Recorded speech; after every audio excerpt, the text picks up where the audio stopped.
Chapter 2541.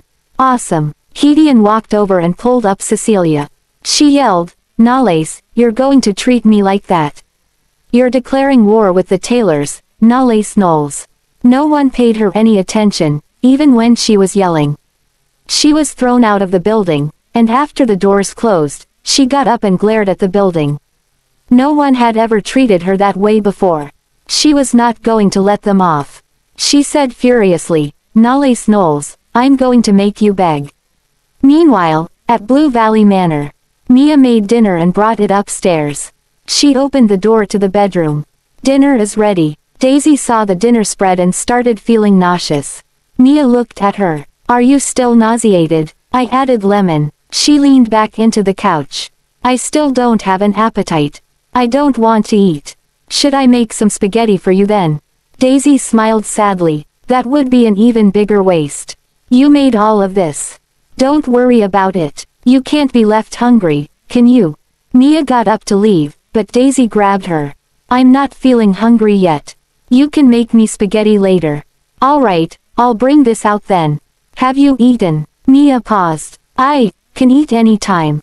Don't waste it. Have it here." "I don't think that's a good idea." Mia didn't think that having the dinner she prepared for her employer in her employer's room was a good idea. Daisy made her sit next to her.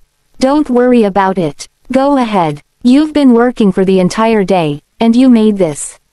Don't you want to try it?" She didn't feel like eating, or she would have it all. Being pregnant was a punishment. She couldn't have food that she loved anymore. Mia said, "Don't worry. I heard that you'll be better when you're in your second trimester." Daisy nodded. Mia cautiously asked, "So, I'm really going to eat this?" Daisy smiled. "Go ahead. You'll have the energy to make me spaghetti after you eat." Mia smiled, then started eating. "You're just like Miss Pruitt. You're both so nice." Downstairs, Madam Ames walked into the kitchen and saw that Mia had brought the food upstairs, so she started feeling uneasy. She assumed that Daisy probably had eaten the food by now. Mia would be the one who got into trouble because she had made the food. That was killing two birds with one stone. She avoided the cameras and everyone before walking to Mia's room and placing the bottle of poison under her bed. When Nalais returned, Mia walked down the stairs with the dishes and cutlery. When she saw him, she was surprised and almost rolled down the stairs. She moved aside and lowered her head. "Hello, sir." He frowned. The person Freya had introduced didn't seem to be very clever, but his wife loved her, so he didn't say much about it. Mia sighed in relief after he went upstairs. Madam Ames walked over and saw that the food was all eaten up. Did Mrs. Knowles finish everything? Mia was going to say that she had eaten it, but if she did, the woman might start nagging. Naturally, Mia wouldn't want to get Daisy in trouble. "Yes, I made it." She had a good appetite. She then ignored Madam Ames and went into the kitchen to clean up. Madam Ames looked unhappy, but since the plan had been carried out, she didn't think it was necessary to hold the girl who would soon be held accountable for everything and be kicked out. Chapter 2542. Nalais opened the bedroom door and saw Daisy sitting lazily on the lazy boy and watching a movie. Even though she didn't have an appetite for a proper meal, she had space for chips. He hung his coat and rolled up his sleeve as he walked over to Daisy. "You seem to have a good appetite today." Daisy licked her fingers. "Mia made it. She even made spaghetti for me, and I finished it." Nalais smiled and pinched her chubby cheeks. "Do I cook better, or does she?" Daisy sat up. "You want to be compared to her." He took her seat on his lap and touched her hair. "Answer me." Daisy put down the bag of chips and hugged his neck. "You're jealous of a woman." "Eat." She chuckled. "My husband is the best cook in the world, all right." Nalais kissed her face very gently and smiled. "You're the sweetest. Honey, can you put on some makeup tonight?" Nalais didn't speak. Daisy flattened his collar and looked sad. "I can't wear makeup while I'm pregnant, and my makeup products are expensive. It will be a waste if I don't use them." After that, she hugged him and whispered in his ear, "My husband is so good looking, so beautiful. I promise that this will be the last time, please." Nalais held the back of her head and kissed her. "Only you can make requests like that. As Daisy happily went to get her products, a helper knocked. "Ma'am, sir, you need to see this." Nalais got up and opened the door with a frown. "What's going on?" the helper said in a panic. "Mia, something happened to Mia." When Daisy heard that, she was shocked. "What?" The helper brought Daisy and Nalais to Mia's room and entered. They saw Mia curled up in bed. She was in so much pain her face turned pale. "Ma'am, Mia." Daisy rushed over to her side and helped her up. "What happened?" Mia cried and said, "I don't know. My stomach started aching so badly that I feel like I'm dying." Daisy turned around and yelled at the helper, "Quickly, get the bodyguards to drive her to the hospital. Hurry!" Everyone in the manor went into a frenzy, and even Madame Ames, who rushed over, thought that Daisy was the one who was in pain and needed to be sent to the hospital. She stopped one of the helpers in the walkway. "Did something happen to Mrs. Knowles?" "Mrs. Knowles." The helper was confused. "She's fine." "Oh, it's Mia. Mr. and Mrs. Knowles are getting someone to send her to the hospital." After the helper left, Madame Ames froze on the spot. "How is that possible? Daisy ate the food, but why? Oh no, did Mia eat it instead?" Meanwhile, at the hospital, Daisy waited in the corridor anxiously. Nalais pulled her into his arms. "Don't worry, she's going to be fine." She calmed down a little after hearing that. When the doctor walked out of the room, Daisy turned around to ask, "How is she?" "She's all right, but did she mistakenly take some medicine?" Daisy was surprised. "Medicine?" The doctor replied, "We pumped her stomach and found some hormone drugs in her body. If a pregnant woman takes it, it will cause a miscarriage. But if a normal person takes it, it will cause unbearable abdominal pain and abnormal menstruation. Frequent exposure to this drug can also cause infertility." Chapter 2543. Daisy lost her balance and fell into Nalais's arms, who immediately grabbed her. After the doctor left, Daisy immediately went into the room. Mia lay in bed with an IV drip in her arm, looking better but still weak. "I'm fine, ma'am," Daisy asked. "Mia, tell me, are you taking medication?" Mia was confused. "Medication? No." Daisy looked at her. Mia didn't look like she was lying. If she was taking medication, she would know what she was taking, but if she wasn't taking anything, how would she? Mia slowly got up and leaned against the wall. "I started feeling terrible after dinner." Daisy's expression changed. "My portion that you ate in the room." She nodded, then remembered something. "I'm glad it wasn't you who ate it, or I would have put you in danger. But it's weird. I didn't add anything to the food, so why would it be a problem?" But the food was prepared by the kitchen staff. Mia tried really hard to figure out what had gone wrong with the food that could make her stomach ache so badly. If Daisy had eaten it, it would have had grave consequences. Daisy held her hand. "Mia, just rest here. The bodyguards are here, so you don't need to worry about anything. I'll find out what went wrong." Mia smiled and nodded. "Thank you, ma'am." After leaving the room, Nalais said something to the bodyguard. She walked over and fell into his arms. Nalais hugged her. "What's wrong, Nali?" Daisy trembled and looked up with red eyes. "That medication was meant for me. Mia made dinner, but since I wasn't feeling hungry, she ate it instead. Someone did something to the food." The doctor's words kept replaying in her mind. She would probably have lost her offspring if she had eaten the food. Nalais looked shocked. "What did you say?" Daisy was agitated. "If Mia hadn't eaten the dinner, I would be the one in the hospital, and we would have lost our baby. Someone is trying to attack our child and me. I don't want to go back. Daisy." Nalais grabbed her as she fainted and called for a doctor. Daisy lay in bed, and after the doctor checked her, he said to Nalais, "It's easier for pregnant women to be emotional, and that's bad for the baby. She needs to relax and not have any negative emotions." Nalais nodded. "Thank you." After the doctor walked away, Nalais looked toward Daisy, who was sleeping, and ran his fingers over her hair. "I'm sorry, Daisy. It's my fault." The other steward walked over. "Sir." Nalais walked out of the room and closed the door. "Did you investigate?" The man handed a bottle to Nalais. "We found this in Mia's room, and I asked her. She says she doesn't know what it is. If it was her, she wouldn't have eaten the food. Nalles took the bottle. What about surveillance? The steward said. The surveillance in the kitchen was switched off in the afternoon. Nalles curled his fingers tightly around the bottle. The people who can access the surveillance cameras are me. The steward continued. Me and Madam Ames. I trust you. Nalles handed the bottle to him. Send someone to guard the manor and bar everyone from getting in and out until I'm back. Chapter 2544. The man nodded. Yes, sir. After he left, Nalles picked up his phone and called Colton. Soon after, Colton's voice could be heard. Why are you calling me in the middle of the night?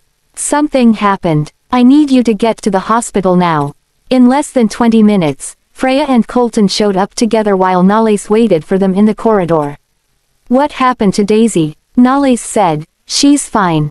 Mia is the one hurt. Freya was confused. Mia. Nalles told them what happened, and Freya's face dropped after listening to him. It must be the female steward. I thought something was wrong with her since the first time I saw her. Colton walked to Nalles. Knowles, you should be glad that Daisy is fine because I wouldn't let you off if she weren't. I know. Nalles was very calm. I've found the culprit, but I need you to look after Daisy. He then left without looking back. At Blue Valley Manor, all the helpers congregated in the living room, including Madam Ames. She didn't dare look up because she never thought that Mia's issue would have caused such a big commotion. How was she going to get out of this? Nalles sat on the couch and drank his tea.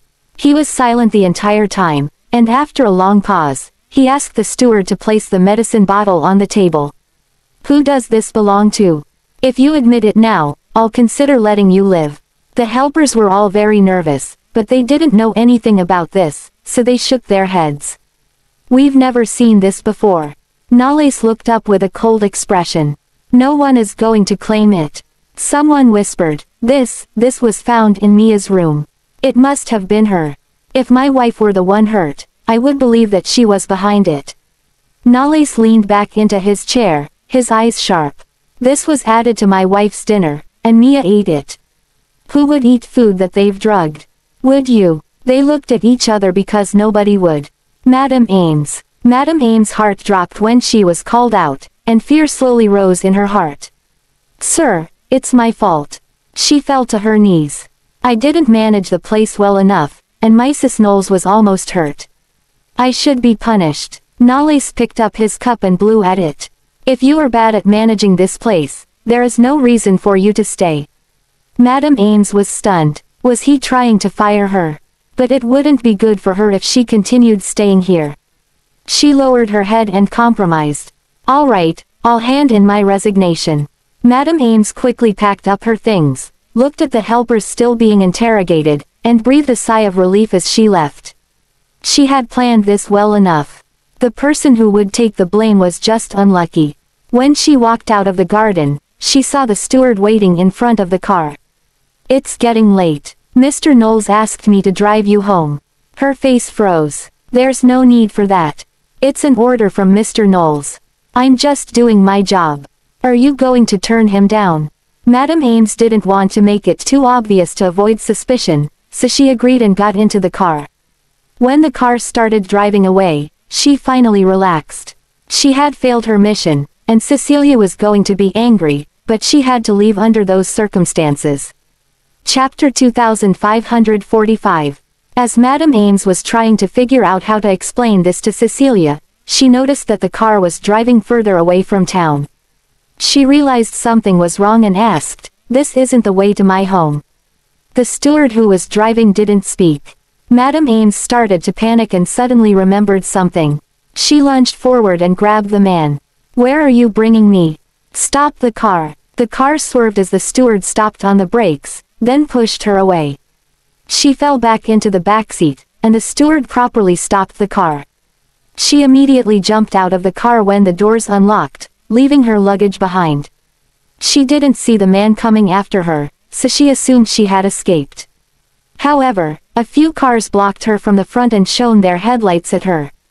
A bodyguard in a black suit got out of the car, grabbed her, and pushed her onto the hood. When Madam Ames snapped back from the pain, she saw the man who suddenly appeared behind the bodyguard. It's Nalais Knowles. Her pupils shrank, and her face turned pale. Fear spread in her heart and made her shudder. Sir. Did you really think I was going to let you leave? Nalais stopped walking. The bodyguard pulled her in front of him and kicked the back of her knee, so she fell to the ground while her arms were held down. Madame Ames started shaking but pretended to be calm. I don't understand what you mean. Nalais coldly asked, who is behind this? Her spine froze as she tried to avoid the question. Nalais signaled at the bodyguard next to him. He searched her, grabbed her phone, and forced her finger onto it to unlock it. Madame Ames was silent throughout this. They weren't going to find anything even if they looked through her phone. Cecilia's number wasn't saved, and Madame Ames had even deleted the call records and messages. The bodyguard handed her phone to Nalais. The latter went through it and threw it down in front of her. This is your final chance. Who sent you? Madame Ames tried her luck. No one sent me, sir. I didn't do anything. What do you mean? Nalais smirked. Are you sure? She hesitated before nodding. Nalais took out his own phone and played a voice recording. Mr. Knowles, Erica Ames' real name is Clover Finley. She used to work for an aristocratic family, but someone covered up her identity and changed her name after she was caught stealing. Madame Ames couldn't believe her ears and started shaking violently. It was impossible for anyone to find that. Cecilia had promised that if Madame Ames agreed to help, she would erase her past records, and no one would be able to find them. Nalais fidgeted with his phone and handed it to the bodyguard. I'm going to send this recording to the police. No, Madame Ames cried and begged. Don't send it to them. My life will be ruined if you do that. I'm sorry, sir. I had to do it. I didn't want to. That's none of my concern. Nalais's eyes were cold. When you tried to hurt my wife, you crossed the line. Do you think I care about your life or death? Chapter 2546. The light left Clover's eyes as she was engulfed by despair. She had been trying her best to run away from the police and the aristocrats, but reality gave her a punch in her guts. Once she was sent to the police, she would be imprisoned, and those aristocrats would never let her have a good time in prison. It was even worse than death. Take her away. When Nalais turned around, Clover shouted, I'll tell you who's the person behind it. Please let me go. I can't let them have me. I'll tell you everything if you promise to let me go. Nalais stopped in his tracks and turned his head around to look at her. What makes you think that I should trust you? I'm sure you know better than me who'll get the most benefits if your wife loses her baby. The daughter of the Taylors has always wanted to be your wife. She thinks that you'll marry her if your wife loses her baby. It was only now Clover felt how ridiculous they were. Cecilia had assumed that Nalais would abandon Daisy and marry her when Daisy lost her baby, but that would never happen. She did not know that it was never easy to manipulate Nalais. It was all Cecilia's fault that Clover had ended up like this today.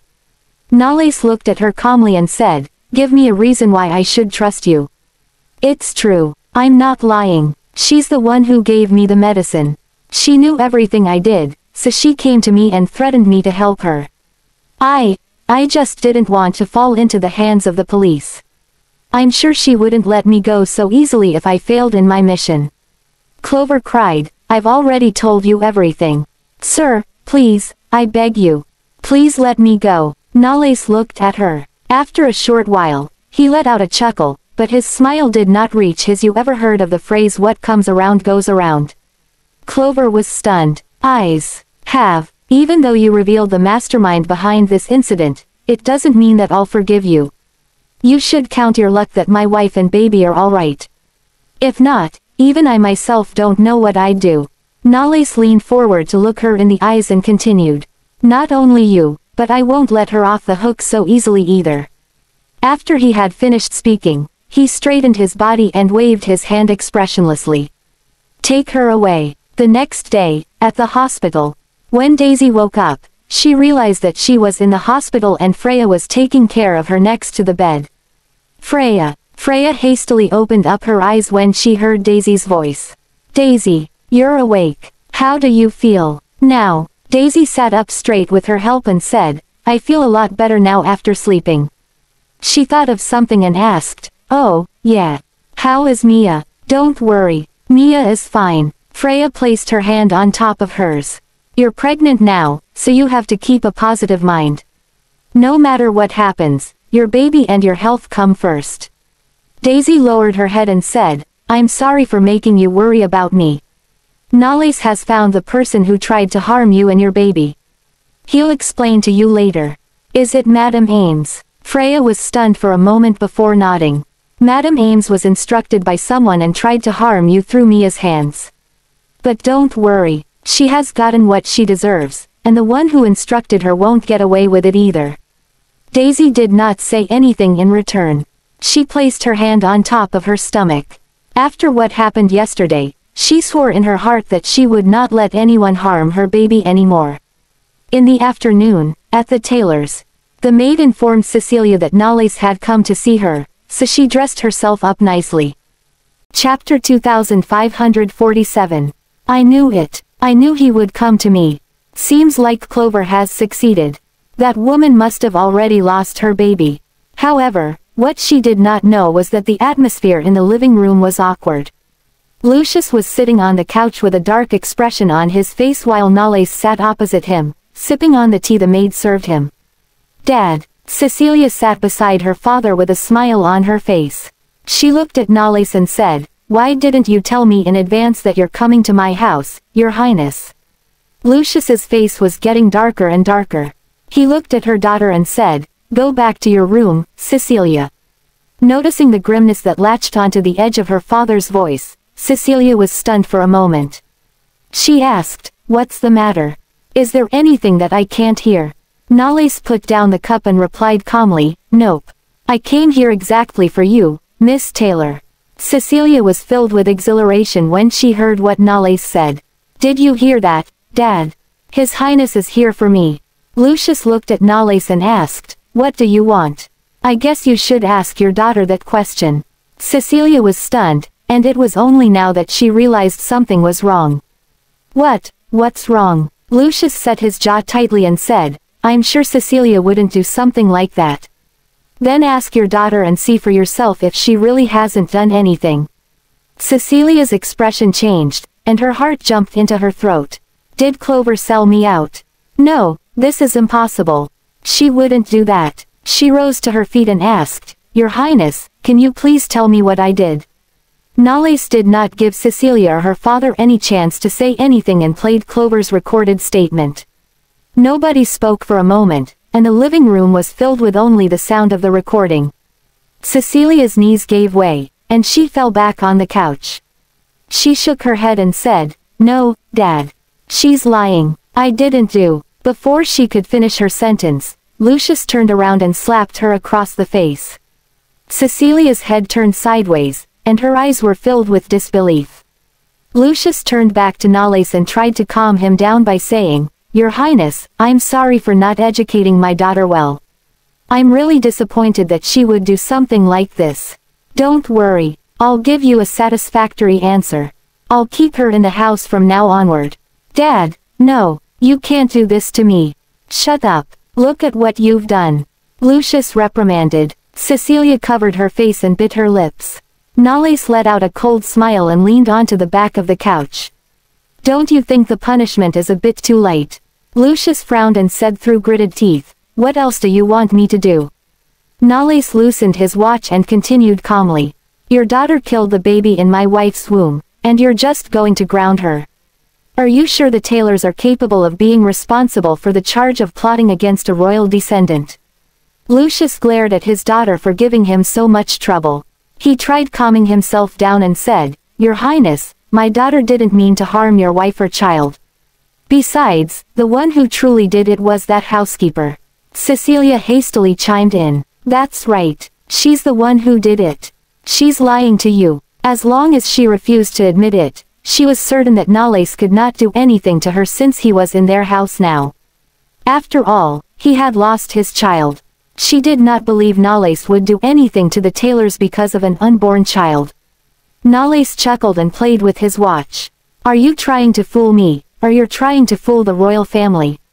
"Your Highness," Lucius said with a stern voice, "we Taylors are loyal to the royal family. From my grandfather to my father, we have all served the king passionately. How could you doubt our loyalty? Chapter 2548. You did nothing when your daughter was harming a royal descendant, and you tell me that's loyalty? Nalais asked. His face sank. Lucius looked at him and said, We're very sorry for your loss, but you're the Prince of Yaramore. Your marriage will influence how other countries look at us. Even though the Goldmans are a powerful family, their daughter just doesn't match your status. Nalais smashed the cup on the table to the floor, causing Cecilia to yelp out in fear and stunning Lucius. Nalais slowly rose up to his feet and continued. You keep saying that you're doing this for the good of the royal family, but in reality, you just want your daughter to be the princess. You've been manipulating the cabinet ever since my grandfather passed away, so of course, everyone would support you. Since you wish to get your daughter to be the princess, I'll renounce my status as the prince. Cecilia was stunned. She found it hard to believe that he would go to the extent of renouncing his status as the prince. Did he not want to marry her so much? Lucius was equally dumbfounded as he jerked up to his feet. Your Highness, you know very well what will happen to you if I renounce my status as the prince, right? Nalais loosened his tie and looked at him menacingly. The Taylors abused their power and forced the prince to cut ties with the royal family. The act in itself was testing the bottom line of the royal family and forcing the queen to hand down judgment on the Taylors. This was something that the Taylors did not wish to happen, as this would also show that they intended to turn against the royal family. At that time, would those in the cabinet and aristocrats close to the Taylors really help them? Understanding instantly dawned upon Lucius. Are you forcing me now? Aren't you forcing me now as well? I'm just teaching you a lesson in the way you least expect. I'm a person who can do anything if I'm pushed to the corner. Don't ever try to test my bottom line. Or else. Nalais picked up the cup on the table and released it, allowing it to smash into pieces on the floor. He was telling Lucius that if they did not behave, this was what would happen to the Taylors. Lucius was infuriated. Veins were bulging from his forehead, but he was intimidated by Nalais. Oh yeah, I need to do something before I leave. Nalais dusted his suit, and a bad feeling rose in Lucius's heart. What are you trying to do? Before they knew anything, a few bodyguards rushed into the living room and approached Cecilia. Cecilia tried to push them away but to no avail. What are you guys doing? Let go of me. I'm a Taylor. You're not allowed to touch me. Stop this, Your Highness. You're in the Taylor household right now, and you can't do whatever you want here. Shouted Lucius. However, Nalais ignored him and walked toward Cecilia, who was pinned to the floor by the bodyguard.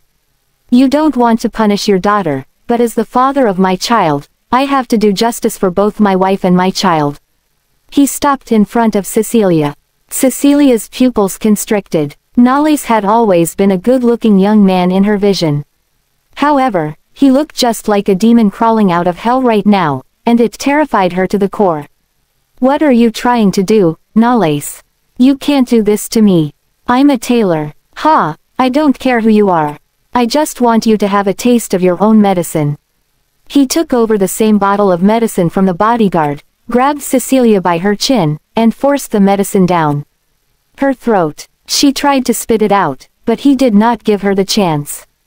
He grabbed her again and forced a cup of water down her throat again. Lucius wanted to stop Nalais from doing what he was doing to his daughter, but the bodyguard stopped him. Cecilia. Chapter 2549. The bodyguard released Cecilia, and she dropped to the floor. She began to feel the effect of the medicine after taking a bottle of it, and she could feel a pain spreading from her stomach. She disregarded the image on the ground and stuck her finger into her throat, trying her best to vomit the medicine, but it did not help at all. Lucius glared at Nalais and shouted at the top of his lungs, "What did you feed her, Nalais?" Nalais threw the empty bottle to Lucius and said, "I just returned what she fed my wife to her." There is an old saying in Zelakova that says, "An eye for an eye," but don't you worry, this medicine won't kill her. After that, Nalais took his men and left. Lucius hastily came to Cecilia's side and shouted, "Hang on, Cecilia. Quickly, call an ambulance. Hurry up." At the hospital, Daisy arrived in front of Mia's ward and knocked on the door. Mia turned her head around, and a smile appeared on her face. "Ma'am." Daisy entered the ward and sat on the chair. "Are you feeling better now?" Mia nodded. "I'm fine. The doctor told me that I can be discharged from the hospital today." "I'm sorry for putting you through all these, Mia," Daisy said as she lowered her head. Mia was slightly stunned and said, "Why are you apologizing to me, ma'am? This is my fault anyway. I should have noticed it earlier. Besides, I'm fine now, but you're different, ma'am. You're pregnant, and I wouldn't forgive myself if you took the food that night." She was the one who should apologize to Daisy, but the latter did it first, so Mia felt awkward. Daisy's eyelashes trembled. In fact, Mia did not know what she had consumed. She did not know what would have happened to her if she had eaten the food. Mia assumed it was her own carelessness or that there was a problem with the food, which would lead Daisy to be hospitalized with abdominal pain. Honestly, she was lucky that she could avoid the tragedy this time, but would she still be so lucky next time? "Ma'am, are you all right?" Mia asked when she noticed the worry on Daisy's face. Daisy shook her head and smiled. "I'm fine. You should get some rest." After that, she rose to her feet and exited the ward. When she was on her way back to her own ward, she ran into Colton, who happened to come out of the elevator. Colton frowned and asked, "Why are you walking around again? I thought you were not feeling well." Daisy pursed her lips and replied, "I'm fine."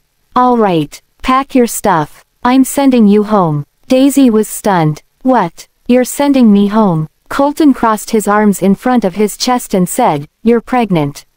There's nothing you can do if you stay here. Besides, your lovely husband is so busy that he can barely take care of himself, and you still think that he can take care of you. Do you want the same thing to happen to you again?" After he finished speaking, he took a deep breath to calm himself down and continued. "Putting everything aside, he's the reason for what happened to you this time. If you stay with him, I don't know how many times this kind of thing will happen again in the future." Daisy pressed her lips and said after a short while, "Colton, I can't go back." Colton was shocked. "What the hell are you thinking? I'm doing this for your own safety. I know you're worried about me, Colton. I also know that Nolly can't protect me at all times. But have you forgotten what Mom told us? When we run into trouble, we don't run away from it. We face it." Daisy looked at him. "Colton, if I can't even solve the problem this time, what's the point of going back? Go back and hide. When my baby is born, and if I run into the same problem again, what will I do then? Run away and hide again?" Was she going to run and hide under the protection of her parents and brothers when she ran into danger? Chapter 2550. Then let Nolly solve all the problems. Colton fell silent. He looked at Daisy for a long while before turning his head around. "Suit yourself." Judging from his tone of voice, Daisy knew that he was not going to force her anymore. She smiled and said, "Thank you, Colton. Thank you for stepping forward and helping me whenever I run into trouble. But I'm a grown adult now. I don't want to be the former Daisy who can only stay at your back." After she finished speaking, she walked into her ward. Colton stood in the corridor and fell into deep contemplation. Maybe his sister had changed. She was becoming more and more independent. That's right. Even though his sister was a princess that everyone wanted to protect in the family, she was never an idiot. "Nolles, you truly are lucky to have her as your wife." Nolles stopped the car in front of the hospital. Gideon, who was in the driver's seat, turned his head around when he saw that Nolles was not getting out of the car. "Nolly, are you not going to see your wife?" Nolles pressed his lips thinly, and his face was filled with dejection. He did not know if Daisy would forgive him or not. If she did not want to forgive him, he would accept it as well. After all, it was his negligence that dragged her into danger. He was the one who brought her to Yaramore, and he was the one who caused this kind of thing to happen to her. He did not know how to face her right now. Nolles, are you worried that your wife is angry with you?" Gideon saw right through him and clicked his tongue. "I can't believe that our ruthless and cruel Nolles, who isn't scared of anything in the world, is afraid of his own wife." Nolles's face sank. "Are you serious?" "No, Nalace, I'm just comforting you. Besides, you didn't expect that Clover would be that bitch's spy. I know it's upsetting when someone has bested you at something, but you can't avoid accidents at all times. You're not a god. We're human, and humans can never be perfect. All you can do is minimize the damage before it's too late. Nalace loosened his tie and looked out through the window. It seems like your use of the language has improved a lot. Gideon grinned and said, of course. I majored in language courses when I was in university. Alright, let's stop talking. Here are your roses. Go up there now and apologize to your wife. If you don't resolve the misunderstanding between you and your wife while you have the chance, you'll surely regret it in the future. After that, he gave the bouquet of blue roses to Nalace. Nalace, I have faith in you. Nalace got out of the car with the bouquet of roses in his hand and came to Daisy's ward. He hesitated for a moment and pushed the door open. Daisy was now lying on the bed with her back facing him. He walked lightly to the bed and sat down on the chair. He wanted to touch her cheek, but he was worried about waking her up. I'm sorry, Daisy, this is all my fault for not taking good care of you. Daisy suddenly turned around to look at him. And, he was stunned. You're awake. She snorted lightly and turned her face away. I was awake a long time ago. I just didn't want to look at you. Nalace lowered his head in silence. Sensing the dejection and self-blame on his face, Daisy opened her mouth and said, Unless, he asked. She leaned closer and said sternly, unless you let me train my makeup skills on your face for a week. Nalace replied without any hesitation, deal. She was stunned. Are you sure? Nalace looked at her fixedly. I'll do anything as long as you don't ignore me. Daisy chuckled and leaned on the bed. All right, then tell me about Madam Ames. If you're hiding something from me, I'll ask Colton. Then I'll really ignore you. He reached out for Daisy and pulled her into his arms. He rested his chin on her head and chuckled. All right, I'll tell you everything.